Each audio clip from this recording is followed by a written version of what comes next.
मागणी आहे।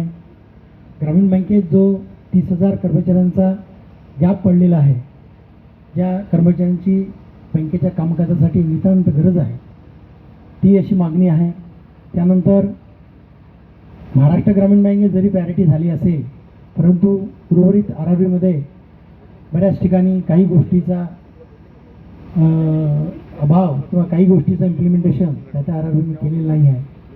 तसेच देशभरात डेली वेजर जे अनेक वर्षापासून बँकांमध्ये कार्यरत आहेत, त्यांना देखील कायम करण्यात यावे अशी देखील या आंदोलनाची एक मागणी आहे। तसेच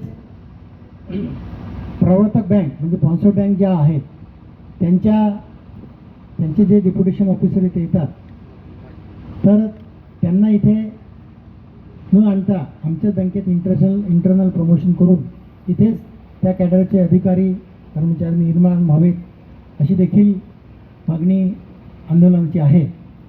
या सगळ्या आंदोलनाच्या मागणीसाठी आज देशव्यापी संप हा भव्य आणि मोठ्या यशस्वीरित्या जी काही रिपोर्ट आता व्हॉट्सअपच्या माध्यमातून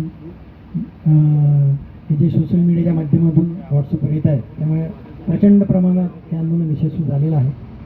28 आरआरबीपैकी ऑफिसरमध्ये 24 ठिकाणी आरबीआयची मेजॉरिटी आहे। 28 आरआरपैकी 25 ठिकाणी क्लरिकलमध्ये मेजॉरिटी आहे।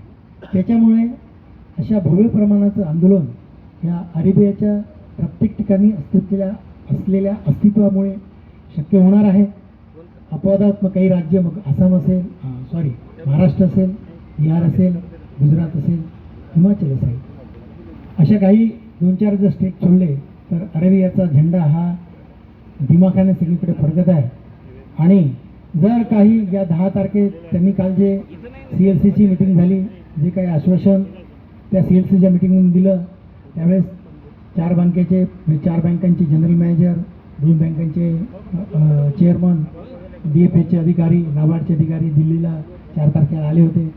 त्यांनी आश्वासन दिलेलं आहे की 10 तारखेनंतर जी कमिटी SCC कमिटी म्हणजे स्टँडर्ड कमिटी जी आहे, म्हणजे DFS, नाबार्ड आणि प्रवर्तक बँका यांची कमिटी निर्माण केलेली आहे, त्याच्या अजेंड्यावर हा विषय घेण्यात आलेला आहे। आणि लवकरच ज्या आपल्या डिमांड आहे ती पूर्ण होण्याचं एक असा इशारा त्या दिवशी त्यांनी आपल्याला दिलेला आहे।